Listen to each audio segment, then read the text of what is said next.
ንሕግታት ማሕበራዊ ምፍንታትን ኣብ ገዛኻ ኮፍ ናይ ምባልን ኣኽቢርኩም ንዓና ክትከታተሉ ተዳሊኹም ዘለኹም ዝኸበርኩም ተዓዘብትና ከመይ ተምሲኡ ዕለታዊ ፍጻመታት ማለት ዓለምና ምስ ኮሮና ቫይረስ ከመይ ከም ዝወዓለት ዝድህስስ ትሕዝቶ ንሎሚ ሒዝናልኩም ቀሪብና ዘለና ጋዜጠኛ ዳናይት ገብረ ህይወት ምስ ጋዜጠኛ ሱሌማን ዑስማን ዓበብ ብምዃንና ሰናይ ምክትታል ከም መእተው መደብና መታን ክኾነና ሱሌማን መጀመርታ ቁፅሪ ሓድሽ መልከፍትን ሞትን ከመይ ከም ዝወዓለ ገለ ሓበሬታ ሃበና الرئيس يعني ليه كم يتم خبركم تقاتلت مدبنا قطري بحفشات بمز فيروس تلقيفهم زلو كل 1,600,000 شمونت شحن 635 كون كله لو متراي 50 كل شحن شمونت 195 تلقيفهم مالو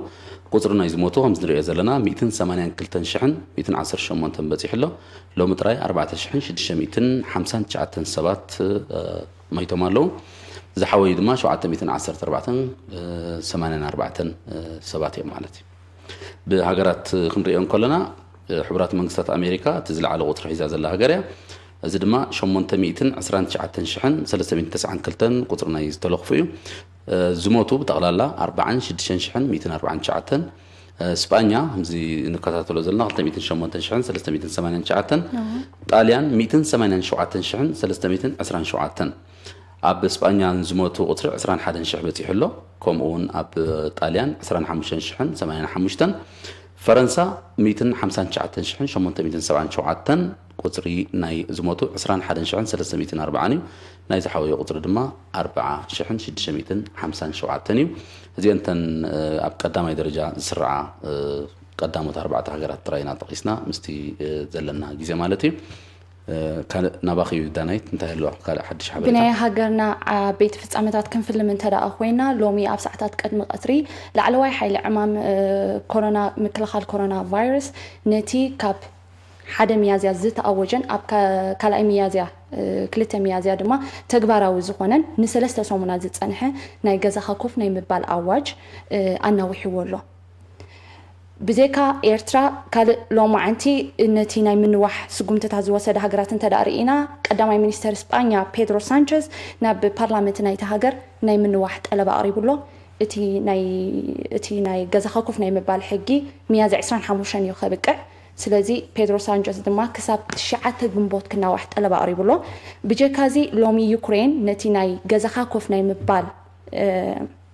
مسرحات ويدما تقراتات كساب جنبوت 10 حدا انا وحطولا بجاكا يوكرين كال اندونيسيا اب كتما جاكرتا زركب غزاخاكوف ناي مبال حقتات كساب 22 جنبوت انا وحطولا سلازي نزي مسرحات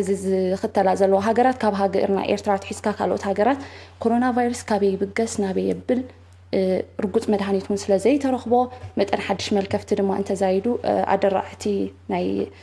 حكمنا اغلغلوت يخون سلازلو نزنا بادو نموراد ناي من وحس قمتታት زين هاجرات لومي وسيدنا الله طبعا مزغ التقصيات صنح كيف بزتاثرنا ابنت حبرات منقسات امريكا بزحمام زي مس تتقعت قطرنا يزموت سبات كبابي ناب 8 شح كبكب المخانو يوم كتوص صنيحهم دحراي جن 6 شح كبتصحيو تباهيلو زي كساب ورحي نحاسه يتباهل نيرو زي قطر زي سلازي كم زخن كتاتل صنحنا لومي 46 شح كنبل صنحنا غنا 4 ورحي تريفو من كل يوم زغمتات سقو صنيحم تقطري قدم علتو مصيوم الله مالتي حجون انتاي زبل غمتات يبا مالو حبرات منقسات امريكا 66 شح سبات يوم بزحمام زي كوموتو زخولو زبل تنبيت الله مالتي كاله لومي محضرنا نيويورك ابزهابو غازيطاو مغلص مشت غازيطاو مغلص كم تقاتلنا ابت معرفنا ايبصحنا علينا ግን ኣብዚ ሓሸ ቦታ ኣለና ዝብል ሂቦም ኣሎ ምክንያቱ ተን ሰለስተ ነጥብታት ሰለስተ ቲ ማለት እዩ ቴስት ትሬስ ትሪትመንት እዚአን ከ እንታይ ማለት እየን ምርመራ ግበር ተኸታተል ፈውስ ተባሂሉ እቲ ስራሕ ናይ ምርጋጥ ወይ ከዓ ኮፍ ምባል ኣብ ገዛኻ ስለዚ ተኸተሉት ቁፅሪ ናይ ዝሞት ዘለዉ ሰባት ከም ዝው ሓደ ሓቢሮም ጎዲሎም ዘሎ ሓቢሮም ኣሎ ማለት እዩ كال كورونا فيروس اب قطبا عالمنا يكون ابتي ناي طعناوي كوناتاتن كبيد صقم كم زمص بزح غزي تغليطيو لومي كندسو مريصنا زلنا ارست ግን ኮሮና ቫይረስ بتزواوار መንገዲ ንዓለምና ኣበርኪትላ ዘሎ ጽቡቕ ነገራት ኢና ንርኢ እቲ ቀዳማይ ክንሪኦ መሪፅናዮ ዘለና ኤሮጳውያን ሃገራት ብፍላይተን ኣብ ገማግም ባሕሪ ዝርከባ ሃገራት ብዝሒ በጻሕቲ ኣለዎን ስለዚ ድማ ብዝሒ ናይ በጻሕቲ ዘምጽኦ ድማ ጻዕቂ ምንቅስቓስ መራኸብ ኣብቲ ከተማታት ገማግም ባሕሪ ኣዝዩ ገኒኑ ነይሩ ብሰንኪ ኮሮና ቫይረስ ግን ምንቅስቓሳት ሰባት ብምሕጻሩ ቅድሚ ሕጂ ጠፊኦም ዝነበሩ ከም ዓሳ ነባሪ ከም ጎብየ ባሕሪ ዝኣመሰሉን ካልኦት ዓይነት ዓሳታትን ናብ ገማግም ባሕሪ ከም ብሓድሽ ድሕሪ ነዊሕ ዓመታት ክምለሱ ብምኽኣሎም እዚ ሓደ ዘገርም ነገር ኮይኑሎ ብዘይ ካዚ ኣብ ከተማ ፈረንሳ ቅድሚ ነዊሕ እዋን ጠፊአን ዝነበረ ዓይነት ኣዋፍ ኣብቲ ከተማታት መፅን ኣለዋ ብዘይ ካዚ ኣብ ቺለ ኣብ ሳንቲያጎ ትበሃል ከተማ ሓደ ካብ ዓሌታት ነብሪ ወይ ድማ ድሙ በረኻ ናብ ከተማ ከኣቱ ተራእዩ ብዘይ ካዚ ኣብ ዌልስ ዓባይ ብሪጣንያ ኣጣል ናይ በረኻ ተባሂለን ዝጥቀሳ ኣብታ ከተማታት